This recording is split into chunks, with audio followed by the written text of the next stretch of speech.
По повеќе од 5,5 месеци од подпишувањето на договорот од Пржино, доцна во ноќта по речиси 8 часа преговори на лидерска средба, беше договорен законскиот пакет за негово спроведување. Учесниците на преговорите во своите изјави изразија задоволство од постигнатиот договор и оценија дека тоа е победа на земјата. Лидерот на СДСМ Зоран Заев рече дека од премиерот Никола Груевски ја добил согласноста за кадровските решенија за министри и заменици министри од СДСМ.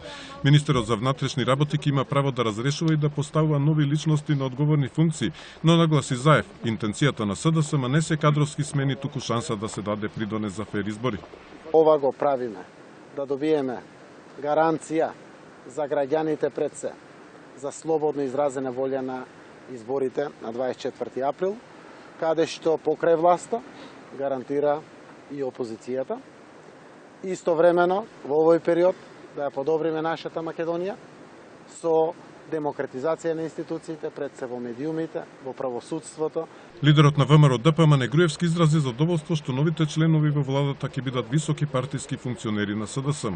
Мислиме дека е добро, затоа што сакаме партиски да си преземат политичка одговорност, а не некој да се крие зад наводно некакви експерти кои што всушност се анонимни членови на СДСМ, а се представуваат како експерти. Вака е одлично. Груевски нагласи дека е добро што министерот за внатрешни работи нема да може никого да разреши надвор од законот, но и дека ново именуваното одговорно лице ќе добие заменик именуван од заменик министерот.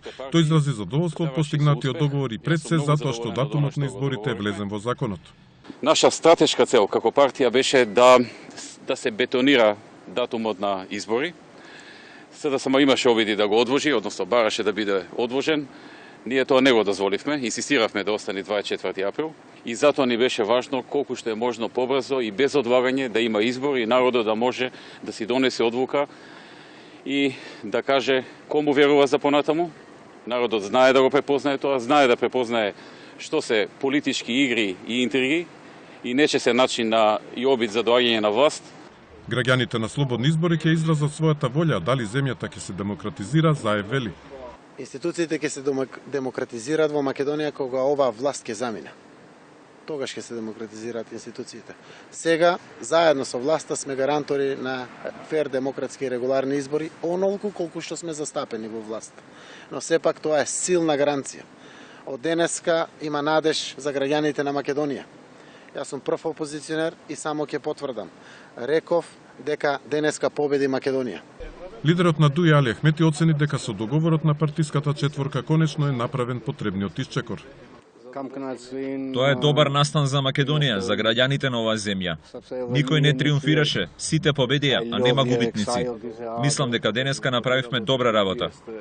Лидерот на ДПА Мендук Тачи не учествуваше во преговорите. Имер Алиу го искажа партискиот став и рече дека не е оптимист.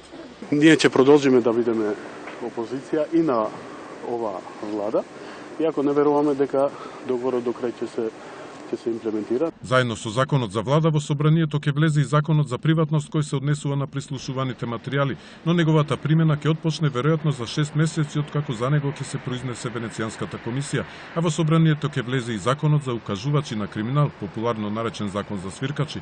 Од договорот од Пржино остана уште точката за медиумската сфера.